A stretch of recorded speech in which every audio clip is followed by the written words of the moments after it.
నమస్తే. 2 తెలుగు రాష్ట్రాలు ఒక్కసారి ఉలిక్కిపడ్డ ఘటన ఏదైనా ఉంది అంటే అది పాస్టర్ ప్రవీణ్ పగడాల గారి మరణం. సో, ఈ మరణం తర్వాత చాలా వరకు వార్తలొచ్చినాయి. ఒకవైపు హత్య అని చెప్పేసి కొందరు, లేదు ఇది యాక్సిడెంట్ అయింది అని కొందరు, లేకుంటే కొంతమంది తాగి చనిపోయారని చెప్పేసి కొందరు. ఈ విధంగా చాలా వరకు వార్తలొచ్చిన నేపథ్యంలో సో, రీసెంట్‌గా ఆంధ్రప్రదేశ్ సంబంధించిన పోలీస్ అధికారులు కూడా ఒక ప్రెస్ మీట్ పెట్టి సో, కంప్లీట్‌గా కూడా లేదు ఇది ముమ్మాటికి యాక్సిడెంట్ అని చెప్పేసి నిర్ధారించారు. సో, మాట్లాడదాం దీనిపైన అసలు ఏమంటారు? అసలు క్రిస్టియన్ సమాజం ఏమనుకుంటుంది? అండ్ అలాగే దీనిపైన ప్రతిక్షణం అంటే ఆ ఇన్సిడెంట్ అయినప్పటి నుంచి మాట్లాడుతున్న పాస్టర్ పీటర్ గారు కూడా మనతో పాటు ఉన్నారు. డబ్ల్యూసీసీ ప్రెసిడెంట్ మాట్లాడదాం. అన్న నమస్తే అన్న. నమస్తే. సో చెప్పండి అన్న, ఈ ఆల్రెడీ ప్రెస్ మీట్ పెట్టారు. ఇన్నిగానం కెమెరా సీసీటీవీ ఫుటేజ్ సంబంధించిన అన్ని ప్రూఫ్స్ కూడా బయట ఇది కంప్లీట్ గా యాక్సిడెంట్, తాగి డ్రంక్ అండ్ డ్రైవ్ లో చనిపోయారు అని చెప్పి కూడా పోలీస్ అధికారులు చెప్తారు. సో మీరేమనుకుంటారు? మొదటి నుంచి చూస్తాను, మొదటి నుంచి కూడా from the day beginning accident అయినప్పటి నుంచి కూడా వారి స్టాండ్ వచ్చి ఇది యాక్సిడెంట్ అని చెప్పి ప్రూవ్ చేయడానికి, యాక్సిడెంట్ అని చెప్పి ఆ రిపోర్ట్ ఇవ్వడానికి ప్రయత్నాలు తప్ప, మళ్ళీ దాని తర్వాత పోలీస్ డిపార్ట్మెంట్ వారు కూడా ఒక నంబర్ని పెట్టారండి, డిఎస్పీ దేవకుమార్ గారు అని చెప్పి, కొవ్వూరు డిఎస్పీ అని చెప్పి వారు ఓపెన్గానే మీడియాలో ఇచ్చేసారు. ఎవరికైనా ఏమైనా అనుమానాలు ఉన్నా, ఎవిడెన్స్లో ఉన్నా కూడా ఈ నంబర్ని మీరు కాంటాక్ట్ చేయండి అని చెప్పన్నారు. నేను నా నంబర్ నుంచి కూడా వారికి నేను ఎవిడెన్స్లో కొన్ని పంపించాను. నేను దాని తర్వాత కొంతమంది వ్యక్తులు కూడా వెళ్ళి ఐజీ గారిని కలిశారని చెప్పి కూడా, ప్రొఫెసర్ రమేష్ గారు అని చెప్పి ఇందాక వారు వీడియోలు చూస్తూ ఉంటే నేను కూడా వెళ్ళాను కలిశానని చెప్పి కూడా అంటాను. అంటే కలిసిన వారు ఉన్నారు, వాట్సాప్లో షేర్ చేసిన వారు ఉన్నారు, సోషల్ మీడియాలో మాట్లాడుతున్న వారు ఉన్నారు, మెయిన్ స్ట్రీమ్ మీడియాలో మాట్లాడుతూ ఉన్నవారు కనబడుతున్నారు. మళ్ళీ ఇవన్నిటిని వారు కన్సిడర్ చేయకుండా ఒక ఎల్లో ఛానల్ TV5 ఏబిఎనో ఆంధ్రజ్యోతిలో మాట్లాడిన విషయాన్ని పట్టుకొని ఈ రోజు యాక్సిడెంట్ అని చెప్పి వారు పోస్ట్ మార్టం రిపోర్ట్ ఇచ్చారు. Okay, we appreciate their efforts, ఎందుకంటే వారు కూడా చాలా కష్టపడ్డారు. సుమారుగా 400 CCTVలు అంటే నాట్ ఏ జోక్ అండి. ఎక్కడి నుంచి, హైదరాబాద్ నుంచి కౌంట్ చేసుకుంటూ వస్తా ఉన్నారు. కానీ కొన్ని అనుమానాలు ఉన్నాయి. వారేమంటా ఉన్నారు, ఎవరైనా ఈ విషయంలో మాట్లాడితే వారి మీద మేము యాక్షన్లు తీసుకుంటాం, నోటీసులు ఇస్తామని చెప్పి అంటా ఉన్నారు. సో నేను ఆ విషయంలో మాట్లాడదలుచుకోలేదు. డిపార్ట్మెంట్కో గవర్నమెంట్కో ఎగనెస్ట్గా పోవాలని చెప్పి నా ఆలోచన కాదు. కానీ పబ్లిక్లో కొన్ని అనుమానాలు ఇంకేవైతే ఉన్నాయో అవి ఇంకా క్లోజ్ కాలేదు. ఆ విషయంలో గవర్నమెంట్, ఆ విషయంలో పోలీసు వారికి కూడా మాకు వినపం ఏంటంటే, ఈ విషయంలో కూడా ఇప్పుడు ఏ విధంగా అయితే క్లారిటీ ఇచ్చారో మరొక ప్రెస్ మీట్ పెట్టి ఇప్పటిదాకా మీకు వచ్చిన డౌట్స్, పబ్లిక్ పంపించిన డౌట్స్, ఎవిడెన్స్లో ఇంకేవైతే సోషల్ మీడియాలో సర్క్యులేట్ అవుతున్నాయో వాటికి కూడా కొన్ని ఆధారాలు, వాటి మీద కూడా ఒక క్లారిటీ ఇస్తే ఇక్కడతో ఈ యొక్క కేసు క్లోజ్ అయిపోద్దని చెప్పి మాకు ఉద్దేశం. సో మీరేమో కాల్ చేసిన అని చెప్పేసి చెప్పారు, ఇంకోటి ప్రొఫెసర్ కూడా కాల్ చేసి, కానీ పోలీస్ అధికారులకు మాత్రం సో కేవలం వాళ్ళ ఆరోపణలు చేసిన కానీ ఆధారాలు ఎవరు ఇవ్వలే, ఆధారాలు తీసుకుని రాలేదని చెప్పి పోలీస్ అధికారులు. అందుకే అంటా ఉన్నాను, నేను కాల్ చేయలేదు. వాట్సాప్ లో డిఎస్పీ కుమార్ గారికి నా దగ్గర ఉంది, నేను ఆయనకు పంపించాను ఆధారాలతో సహా. దాని తర్వాత కొంతమంది ఫేస్బుక్ లో ఎవరైతే రకరకాలుగా ఇవి పెడతా ఉన్నారు, రకరకాల పోస్టులు పెట్టి సునకానందం పొందుతా ఉన్నారో అలాంటి వ్యక్తి విషయంలో కూడా ఇదిగోండి డిఎస్పీ దేవకుమార్ గారు అని చెప్పి నా దానిలో సేవ్ చేసి ఉంది. వారికి నేను ఇవన్నీ పెట్టాను. ఎవరెవరు ఏమేమి మాట్లాడుతున్నారో ప్రవీణ్ కుమార్ గారికి సంబంధించిన ఆధారాలు మొత్తం పెట్టాను. వాళ్ళు పెట్టినప్పుడు ఇప్పుడు నాకు ఆల్రెడీ టిక్స్ వచ్చాయి. మళ్ళీ టిక్స్ వచ్చినప్పుడు వారు చూసారు. జనరల్ గా పోలీస్ డిపార్ట్మెంట్ హై అఫీషియల్స్ అయితే వారు రిప్లై ఇస్తారు. ఎందుకంటే నేను కూడా చాలా మంది డిఎస్పీ, ఎస్పీ, ఏసీపీలతో వాట్సాప్ లో చాట్ చేస్తూ ఉంటాను. కాబట్టి యాజ్ ఒక పార్టీకి వర్కింగ్ ప్రెసిడెంట్ గా మాట్లాడినప్పుడు నా పదవి చెప్పినా వారు ఇమీడియట్ గా నాకు రెస్పాన్స్ అవుతా ఉంటారు. బహుశా నేను చెప్పలేదు కాబట్టి వారు జస్ట్ చూసి ఉంటారేమో అని చెప్పి నేను అనుకుంటాను. ఎందుకంటే ఆ నంబర్ పబ్లిక్ లో పోయినప్పుడు ఎవ్రీథింగ్ దే కన్సిడర్ చూసే ఉంటారు. కొంతమంది వెళ్ళి ఐజీ గారిని కూడా కలిసారు. ప్రొఫెసర్ రమేష్ గారు అని చెప్పి ఒక యూట్యూబ్ ఛానల్ ఉంది, వారు ప్రవీణ్ పగడాల గురించి మాట్లాడుతున్నారు. వారు చెప్పింది ఏంటంటే, నేను ఐజీ గారిని వెళ్ళి కలిసాము, ఐజీ గారికి నేను కొన్ని ఇచ్చానని చెప్పి అంటా ఉన్నాను. అలాగే ఐఏఎస్ కి సంబంధించిన కొంతమంది ఆఫీసర్, మొన్న విజయ్ గారు వచ్చి ఓపెన్ గానే మాట్లాడుతూ ఉన్నారు, హర్ష కుమార్ గారు మాట్లాడుతూ ఉన్నారు, కేఏ పాల్ గారు మాట్లాడుతూ ఉన్నారు. వారికి నోటీసులు పోయినాయి. ఏ విషయంలో నోటీసులు పంపించారు? హర్ష కుమార్ గారు రేజ్ చేసిన పాయింట్స్ ఏవైతే ఉన్నాయో, నేను రేజ్ చేసిన పాయింట్స్ ఏవైతే ఇట్స్ సిమిలర్. సేమ్ పబ్లిక్ అంతా మాట్లాడుతుంది అదే. కేఏ పాల్ గారు ఏదైతే రేజ్ చేసినా అది కూడా సిమిలర్. ఇప్పుడు ఆ పాయింట్స్ మీద మీరు ఒకవేళ క్లారిటీ ఇచ్చి ఉంటే ఈ రోజు ఒక చర్చ ఉండదు కదా. సంపూర్ణమైన నమ్మకం, సంపూర్ణమైన అప్రిషియేషన్ పోలీస్ వారికి వచ్చేది. సో ఖచ్చితంగా పోలీసు వారి దగ్గర ఉన్నది ఇన్ఫర్మేషన్. నేను ఇంకోటి ఏమన్నా అంటే, మొన్న ఇందాక చాలా మీడియాలో మాట్లాడినట్టుగా ఇప్పుడు ఆ డూప్ పడిపోయి ఉన్నాడు సార్, ప్రవీణ్ గారే పడిపోయారు అనుకున్న మా లారీ కింద పోయి. ఇప్పుడు ఆయన లోపల వేసుకున్న బనియన్ మనం చూస్తూ వైట్ కలర్ కనబడుతుంది, సింపుల్ అండ్ ఇంకేదొద్దు వైట్ కలర్ కనబడుతుంది. ఆయన చనిపోయినప్పుడేమో బ్లూ కలర్ కనబడుతుంది. దాని మీద ఒక క్లారిటీ ఇవ్వమని చెప్పి అడుగుతా ఉన్నాను నేను. అక్కడ ఎందుకు క్లారిటీ ఇవ్వట్లేదు నాకు? ఆయన ఎందుకు బ్లూ వేసుకున్నాడు, ఇక్కడ ఎందుకు వైట్ కనబడుతుంది, అక్కడ ఎందుకు బ్లూ కనబడుతుంది? ఒకళ్ళు మార్చుకున్నాడా, బ్లూ కలర్ మార్చుకున్నాడా, ఎక్కడ మార్చుకున్నాడు? పోలీస్ వారు చెప్పేది ఎక్కడ కూడా ఆగలేదు. 12.5 hours జర్నీలో ఆయన ఒక రామపాడు అనే ఒక బెజవాడ సర్కిల్ దగ్గర ఏదైతే ఉందో ఆ ఒక గార్డెన్ లో, ఆ పార్క్ లో కూర్చున్న 2 hours 3 hours అని చెప్పి అన్నారు. కానీ ఎక్కడ కూడా ఆగలేదని చెప్పాడు. వాళ్ళు ఆగకుండా వైట్ కలర్ ఉన్నది బ్లూ కలర్ ఎట్లా మారింది? దాని మీద క్లారిటీ ఇవ్వండి. రామపాడు దగ్గర అయితే సీసీటీవీస్ ఉన్నాయో అక్కడికి మా వాళ్ళు వెళ్ళారు. మొత్తం సిటీ అండి, బీభత్సంగా సీసీటీవీ, ప్రతి షాప్ కి సీసీటీవీలు ఉన్నాయి కదా. ఏ యాంగిల్ సరే చెట్టో పుట్టో ఆయన కాలో కనబడ్డది, చెట్టో కనబడ్డది, తలకాయ కనబడ్డది, హెల్మెట్ కూడా తీయలేదా. మొక్కము 12.5 hours లో ఇన్ని సీసీటీవీలు ఎక్కడ కూడా ముఖం హెల్మెట్ తీయలేదా, మాస్క్ తీయలేదా. ఎవరు మనిషి అనేటోడు హెల్మెట్ మాస్క్ పెట్టుకొని తిరుగుతాడా? Common sense. దీనికి కూడా ఎక్కడ ఆగలేదా, దీనికి వాటర్ కూడా ఎక్కడ ఆగలేదా, తిండికి కూడా ఎక్కడ ఆగలేదా.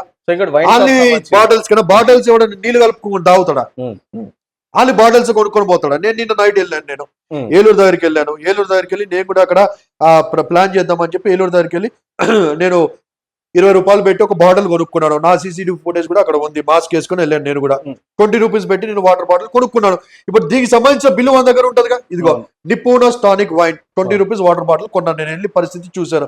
నా ఒక బిల్లును తీయమనండి, ప్రవీణ్ గారు తీసిన బిల్లును తీయమనండి.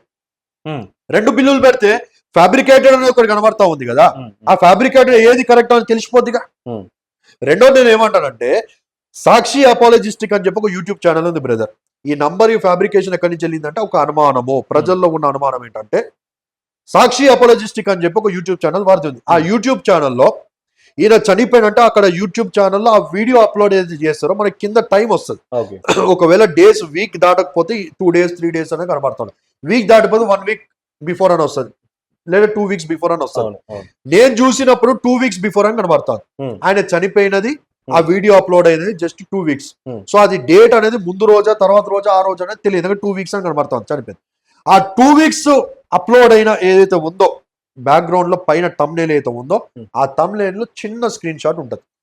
ఏది స్కానర్, క్యూఆర్ స్కానర్ ఉంటుంది, అని నేను మీకు పంపిస్తాను. ఆ క్యూఆర్ స్కానర్ ని కానీ మీరు చూసినట్లయితే, స్కాన్ ఎవరు చేసినా కూడా, క్యూఆర్ స్కాన్ ని ఎవరు స్కాన్ చేసినా కూడా, ఇదిగోండి ఇండియన్ క్రిస్టియన్ వాయిస్ ఈ ఛానల్. ఇక్కడ చూడండి, ఇది స్కానర్, ఇది స్కానర్. ఈ స్కానర్ ని మీరు ఎవరు తీసినా, ఇదిగోండి 2 weeks బ్యాక్ అని ఉంది, 2 weeks బ్యాక్. ఈ స్కానర్ ఇలాగ పెద్దగా చేసి మీరు స్కాన్ చేస్తే పేరేమొస్తుందంటే లేడీ పేరు వస్తుంది. ఆల్ఫోనా లేడీ పేరు వస్తుంది. ట్రూ కాలర్ లో కొడితే ట్రూ కాలర్ లో కోమల్ వాల్స్ అని చెప్పి వస్తుంది. స్కాన్ చేయండి ఒకసారి, నేను స్కాన్ చేయండి మీకు గూగుల్ పేలో. ఇప్పుడు యూట్యూబ్ లో ఏదైతే మాట్లాడుతూ ఉన్నామో స్కానర్ నేను చూపెడతా ఉన్నావు కదా, దాన్ని స్కాన్ చేస్తే ఈ పేరు వస్తుంది. ఏం పేరు అంటే అనామిక నెల్సన్. మీరు ఫేస్బుక్ లో కూడా ఈ పేరుని మీరు కొడితే అనామిక నెల్సన్, ప్రవీణ్ అన్న గారు చనిపోయిన వీడియోని షేర్ చేస్తే ఐ మిస్ యూ బ్రదర్ అని కనబడుతుంది. ఈ అనామిక నెల్సన్ ఎక్కడ అంటే నాయిడా, ఇప్పుడు ఆ ప్రవీణ్ పగడాల వారి మిస్సెస్ ఉన్నారు కదా, ఆవిడ ఎక్కడో నార్త్ లో ఎక్కడ పేరు చెప్పారు, ఇండోర్ కి సంబంధించిన అనామిక నెల్సన్. ఆమె ఫేస్బుక్ లో కనబడుతుంది ఇండోర్ అని చెప్పి. మేబీ అనామిక నెల్సన్ అనే ఈ యొక్క సిస్టర్ ఎవరైతే ఉన్నారో, జెసికా గారి సిస్టరా లేకుంటే ఎవరు కజిన్ ఎవరో అయినారు. అది ఇప్పుడు ఏమైందంటే, ఇప్పుడు ఆ స్కానర్ ఏదైతే ఉందో అది కరెక్ట్ గా ఇప్పుడు 3 weeks అని కనబడతా ఉంది. ఆ స్కానర్ నుంచే కదా ఇప్పుడు లాస్ట్ ఎక్కడ చూసినా కూడా బిల్స్ అని మీరు చూస్తూ ఉంటే 473. ప్రవీణ్ అన్నదేమో 673 వస్తుంది నంబర్, ఇదేమో 473. అక్కడ స్కానర్ ఉంటే ఆ స్కానర్ ని తీసుకొని ఈ నంబర్ ఏదైతే వస్తుందో ఈ నంబర్ ని ఎడిట్ చేసి అక్కడ ఫ్యాబ్రికేట్ చేసి దాన్ని మొత్తం వైరల్ చేస్తా ఉన్నా. 100% కాదా? ప్రవీణ్ నంబర్ నేను మొదటి నుంచి చెప్తున్నా, ప్రవీణ్ 673, ఇది 473 ఎక్కడ అంటే కొద్ది స్కానర్ నుంచి బయటకు వెళ్తే అనామిక నెల్సన్ది. ఆ స్కానర్ నుంచి తీసుకున్న నంబరే ఫ్యాబ్రికేట్ చేసి ఇది ప్రవీణ్ అని చెప్పి ప్రవీణ్ ఛానల్లో ఉంది కాబట్టి కొంతమంది చేస్తారు. ఇప్పుడు ఈ విషయంలో నేను నైట్ వెళ్ళి ఏదైతే టానిక్ నుంచి ఏదైతే స్కాన్ చేసి వచ్చానో అది దాంతో ఇది పక్కన పెడితే మనకి క్లారిటీ వస్తుంది కదా. ఇలాంటి విషయంలో పోలీస్ వారు మాకు వెరిఫికేషన్ ఇవ్వాలని చెప్పి కూడా మేము కోరుతాం. సో ఇంకో వైపు చూసుకుంటే యాక్సిడెంట్ కూడా సుమారుగా 3 times యాక్సిడెంట్, అంటే first time, second time accident and third time accident అయ్యి చనిపోయారు అని చెప్పి చెప్తారు. అండ్ దానికి సంబంధించి సీసీటీవీ ఫోటోజెస్ కూడా వచ్చినాయి కదా. మళ్ళీ ఇంకెందుకంటే ఇప్పుడు ఆ విషయం మనం అబ్జర్వ్ చేస్తా ఉంటాం బ్రదర్. లాస్ట్ నైట్ ఎప్పుడో 9 o'clock వెళ్ళి టానిక్ దగ్గర పోయిన కొన్నట్టు కనబడతా ఉంది. ఇన్నిసార్లు పడితే చేయికి దెబ్బ తగలదా, షర్ట్ వచ్చింది కదా, ప్యాంట్ వచ్చింది కదా. అక్కడ మనం చూస్తా ఉన్నాం స్టడీగా వచ్చి ఆ బండి మీదేమో ఊగుతూ పోతా ఉన్నాడు. విజయవాడ దగ్గర పడిపోయాడు. ఒక ఇండియన్ ఆయిల్ దగ్గర చూస్తే అక్కడ కూడా పడిపోయాడు. బండి ఊగుతా ఉన్నాడు. ఆయన హ్యాండిల్ పట్టుకోలేక పంపును పట్టుకున్నాడు అని చెప్పి రకరకాలుగా మాట్లాడుతూ ఉన్నారు కదా. మళ్ళీ అక్కడేమో వైన్ షాప్ దగ్గర స్టడీగా పోయి చక్కగా తీసుకుని బందోబస్తు కనబడతా ఉన్నాడు. ఎక్కడ కూడా దెబ్బలు లేవు, షర్ట్ చిరిగింది లేదు, ప్యాంట్ చిరిగింది లేదు, తలకాయ బాగా ఉంది. మళ్ళీ ఇక్కడ చూస్తే హెల్మెట్ కొత్తగా కనబడతా ఉంది. ఆయన చనిపోయినప్పుడు హెల్మెట్ మీద ఒక మార్క్ కనబడుతుంది, అక్కడ చూస్తే మార్క్ కనబడట్లేదు. ఇవన్నిటి మీద పోలీస్ వారు క్లారిటీ ఇస్తే మాకు అనుమానాలు క్లియర్ అయితే.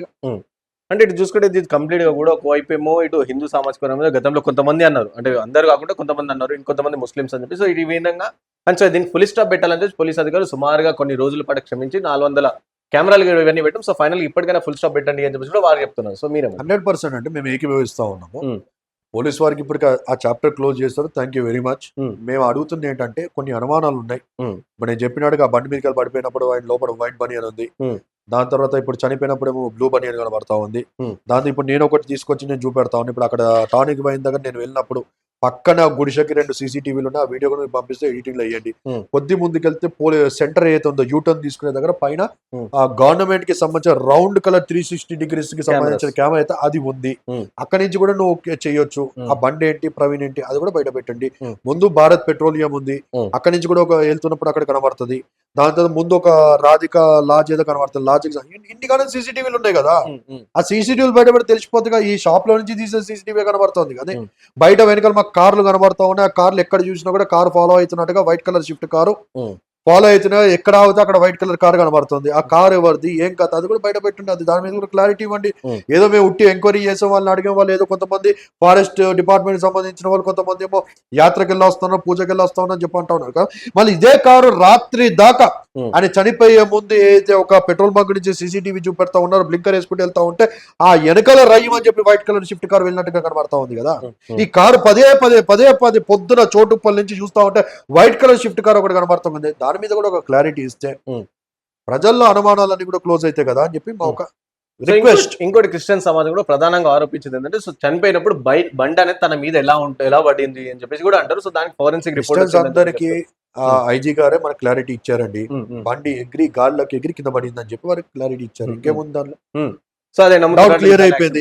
ఎగిరి పడిందని చెప్పి IG గారు చెప్పేశారు. అది ముందుకు వెళ్ళిందంట, అది ఎగిరిందంట, ఎగిరి గాల్లోకి వెళ్ళి మనిషి మీద పడింది. IG గారు క్లారిటీ ఇచ్చారండి. ఇక దాని మాట్లాడేసి ఒక అనుమానం క్లియర్ అయిపోయింది. ఎట్లా పడింది అంటే ఎగిరి పడింది అని చెప్పన్నారు. సరే ఎగిరి పడింది, క్లారిటీ అయిపోయింది. ఒక అనుమానం క్లియర్ అయింది. అక్కడ చెక్కలు ఉన్నాయి, ఆ చెక్కల మీద ఉన్న రక్తం ఏంటి, దాని మీద కూడా ఒక అనుమానం ఉంది. అనుమానం కూడా క్లియర్ చేయండి.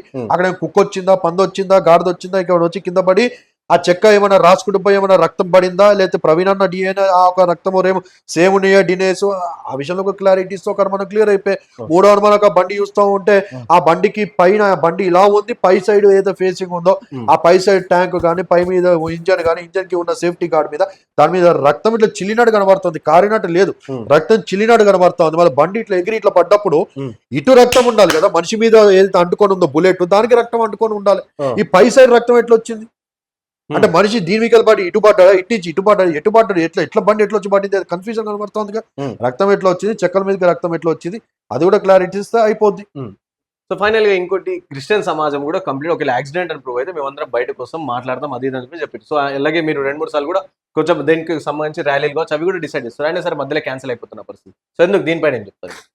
ఖచ్చితంగా 2 తెలుగు రాష్ట్రాల్లో రిట్ అనేది ఫైల్ చేయడం జరిగింది సార్. పోరాటం చేస్తా ఉన్నాం, న్యాయ పోరాటం చేస్తా ఉన్నాం.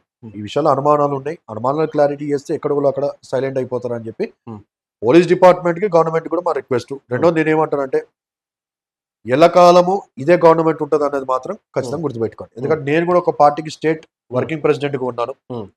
ఎల్లకాలము ఇదే గవర్నమెంట్ ఉంటదని మాత్రం గుర్తుపెట్టుకోండి. మారుతాయి, గవర్నమెంట్ మారుతాయి. అంటే సెంట్రల్ లో మారుద్ది, స్టేట్ లో మారుద్ది. స్టేట్ లో మారినప్పుడు ఈ రోజు మా చేతిలో అధికారం ఉంది కానీ చెప్పి నువ్వు కేసులు పెట్టుడు, మా చేతిలో అధికారం ఉంది కదా అని చెప్పి ఇష్టం వచ్చినట్టు నోర్లో నొక్కేయడానికి ప్రయత్నిస్తే రేపు గవర్నమెంట్లు కూడా మారుతాయి. గవర్నమెంట్ మారినప్పుడు కేసులు రీఓపెన్ అవుతాయి.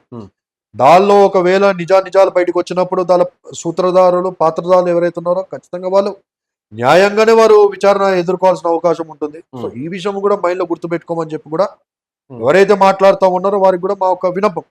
సో ఈ ఘటన తర్వాత క్రిస్టియన్ సమాజంలో కొంతమంది పాస్టర్లు కావచ్చు ఎవరైతే మాట్లాడుతారో వాళ్ళందరూ కూడా భయపడుతున్న సందర్భం, ఎందుకంటే ఈ విధంగా జరిగిందని చెప్పి చాలా మంది సైలెంట్ అయిపోయారు, చాలా పెద్ద పెద్ద పాస్టర్స్ కూడా మాట్లాడలేదు. సో ఇలాంటి వారికి మీరేం చెప్తారు? సో మీరేం సందేశం ఇస్తారు? WCC నుంచి అండి, క్రైస్తవుల కోసం WCC ఉంది.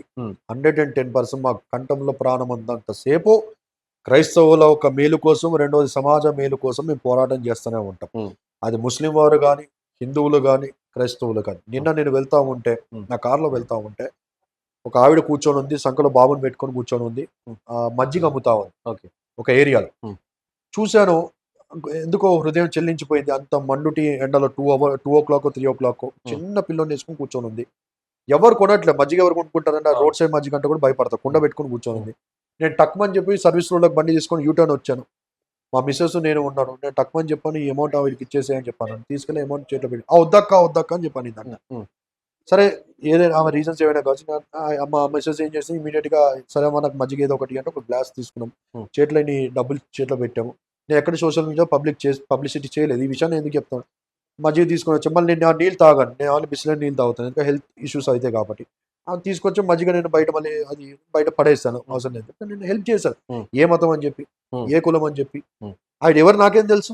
ఒట్టు పెట్టుకొని ఉంది, షీజ్ హిందువే. నేను ఎక్కడ కూడా హిందూ కదని చెప్పి నేను నిర్లక్ష్యం చేసిన, అయ్యో పాపం అని చెప్పి చెల్లించిపోయింది. ఇంకా పిల్లోడు ఉన్నాడు.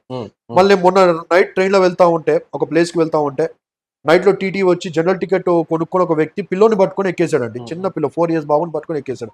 టీటీ వచ్చి చల్ అని చెప్పి ఇలా కొడతా ఉన్నాడు. ఆ పిల్లోని నాకు ఎదురుగా ఉన్న భర్తలో పడుకోబెట్టాడు. వాడు నిద్రలోకి లేచి ఇలా అంటా ఉన్నాడు. నా హృదయం చెల్లించిపోయిందండి. ఆ మతం అడగలేదు, కులం అడగలేదు, ఎవరు నువ్వు అని చెప్పి అడగలేదు. నేను ఆ బిడ్డను చూశాను, నా బిడ్డతో సమానంగా అని చెప్పి హృదయం చెల్లించిపోయింది. అయ్యో పడుకొని అనా అని చెప్పాను. ఆ టీటీ ఒప్పుకోవట్లేదు కదా, జనరల్లోకి వెళ్ళిపోమా. జనరల్ ఎక్కడ ఎత్తుకొని పట్టుకుంటాడని ఎంతసేపు అంటే చాలా దూరం వెళ్ళాలి, మార్నింగ్ దాకా ట్రావెలింగ్. జనరల్ టికెట్ ఎలా ఉంటే కాలు పెట్టే టైం. అంటే నా ఫోన్ నెంబర్ తీసుకో, నాకు ఫోన్ చేయి, నేను చూస్తా ఉంటాను పిల్లోని అంటే ఒప్పుకో. లేదన్నా ఆయన లేకుండా, నేను లేకపోతే పిల్లోడు ఏడుస్తాడు. ఇమీడియట్ టీటీ వచ్చాడు, కడితే ఫైన్ కట్టు, లేకుండా లేదు. టీటీని రిక్వెస్ట్ చేశాను, అన్న బాగున్నాడుగా ఫోన్లే అన్నాను. వినట్లేదు టీటీ. కానీ ఇంత అమౌంట్ అవుద్ది, ఒక 300 or 400 rupees అన్నాడు. నేను కడతాను, ఇమీడియట్ గా డబ్బులు ఇచ్చాను. పర్లేదన్నా ఉంచని చెప్పి ఇచ్చాను. బాబు నా పక్కన వేసుకొని చెప్పండి, నాకు నేను ఫోటో కూడా పెడతాను. బాబు నా పక్కన వేసుకున్నాను. మార్నింగ్ దాకా నాకు నిద్రలేదు. వాడు పక్కన నేను వాళ్ళ డాడీ అనుకున్నాడు, మమ్మీ అనుకుంటే, వాడు చేస్తున్నాడు, కాలేస్తున్నాడు, నన్ను లాగుతా ఉన్నాడు. వాళ్ళ డాడీ ఏమో పాపము కింద కూర్చుంటే కూడా కింద వాళ్ళు ఎలా చేయలేదు. ఇక్కడ కూర్చున్నాడు అంటే పాప ఆయన టాయిలెట్ దగ్గరికి వెళ్ళి కింద కూర్చొని ఉన్నాడు. పిలో నా పక్కన కూర్చొని నాకు నిద్ర లేదు. మార్నింగ్ ట్రావెల్ చేసేదాకా నాకు నిద్ర లేదు. అయినా కూడా నేను ఆ మతం చూడలేదు. ఆయన టైం వస్తే నన్ను ఇలా అన్నాడు, అన్న చెప్పాను అంటే, అన్న దిగిపోతాను వచ్చి, థ్యాంక్ యూ అన్న అని వెళ్ళిపోయాడు. డబ్ల్యూసీసీ నుంచి మా నుంచి కూడా మేము సొసైటీ కోసం, సమాజం కోసం, అన్యాయం ఎక్కడ జరుగుతా అక్కడ మేము ఖచ్చితంగా నిలబడతాం, మా వాయిస్ వినిపిస్తామండి. క్రైస్తవ సమాజం కాదు, క్రైస్తవులు కూడా మేము చెప్పేది, ధైర్యంగా ఉండండి, భయపడకండి. నా నంబర్ అందరి దగ్గర ఉంది. ఎక్కడ ఏం జరిగినా కూడా మాకు ఇమీడియట్ గా ఇన్ఫార్మ్ చేయండి. సోదరులకు కూడా, భారతదేశంలో ఏ మత సోదరులైనా కూడా నేను విన్నపం చేసుకునేది, రిక్వెస్ట్ చేసేది అంటే, మనమంతా కలిసిమెలిసిపోదాము. మా క్రైస్తవ మతం కోసం ఎవరైనా చెప్పుకున్నప్పుడు చెప్పుకోనివ్వండి. రాజ్యాంగం హక్కు ఇచ్చిందండి, ఇది సెక్యులర్ కంట్రీ, ఇది రాజ్యాంగము హక్కు ఇచ్చింది. నీ మతం కోసం నువ్వు చెప్పుకో, వీలుంటే. ఆ మతాన్ని నువ్వు వినకపోతే నువ్వు వెళ్ళిపో, వినకు. నువ్వు మా ఏరియాలోకి ఎందుకు వచ్చావు, ఇది మీ అయ్య జాగిరా అని చెప్పి అంటా ఉన్నాయి. మీ అయ్య సుల్తానా, లేదా మీ అయ్య కొన్నదా? అది ఈ భారతదేశం అండి, పుట్టి పెరిగాము, భారతీయులం మేము. మా విశ్వాసం మారిందండి. ఈరోజు క్రైస్తవం ఉంటారు, రేపు ముస్లిం మతంలోకి పోతారు నచ్చకపోతే, లేకపోతే రేపు గర్వాపసి అవుతాం కదా. ఈరోజు నాకు చికెన్ ఇష్టం, రేపు నాకు చికెన్ ఇష్టం ఉండకపోవచ్చు, మటన్కి వెళ్ళిపోతాను, ఆప్ట్ చేసుకుంటాను. నా ఐడియాలజీ, నా టేస్ట్ మారింది. అంత మాత్రం నా ఏరియాకి ఎందుకు వచ్చావు, నా ప్లేస్కి ఎందుకు వచ్చావు, మా ఊర్లోకి ఎందుకు వచ్చావు అంటే నువ్వు ఇవ్వడని చెప్పి అంటాను. ఇలాంటి విషయంలో మీలాంటి మీడియా మిత్రులు కూడా ఇలాంటివి ఎంకరేజ్ చేయకుండా ఖండించాలని చెప్పి పోలీస్ మిత్రులకు కూడా, అలాగే డిపార్ట్మెంట్, గవర్నమెంట్ కూడా నాకు వినపం ఏంటంటే, ఇలాంటివి జరుగుతూ ఉన్నాయి, ఇలాంటి వారిని కూడా మీరు అణచివేయాలని చెప్పి కోరుతూ సెలవు తీసుకుంటాం. Thank you. సో చూసారు, ఇది ప్రధానంగా మాకు ఇంకొన్ని డౌట్స్ ఉన్నాయి. సో ఇంకొన్ని ఆల్రెడీ సగం డౌట్స్కి మీరు క్లారిటీ ఇచ్చారు, ఇంకొన్ని ప్రధానంగా కొన్ని డౌట్స్ ఉన్నాయని చెప్పి చెప్తా ఉన్నాను. సో వాటి డౌట్స్ నివృత్తి చేస్తే మాత్రం ఇంకా మేమందరం క్రిస్టియన్ సమాజం కూడా సైలెంట్గా ఉంటామని చెప్పేసి పాస్టర్ పీటర్ గారు చెప్తున్న పరిస్థితి. సో చూద్దాం, ఈ దేనిపైన కూడా మరోసారి ప్రెస్ మీట్ పెట్టి అన్ని డౌట్స్ క్లియర్ చేస్తారో లేకుంటే ఏం చేస్తారో మీరు చూడాల్సిన పరిస్థితి.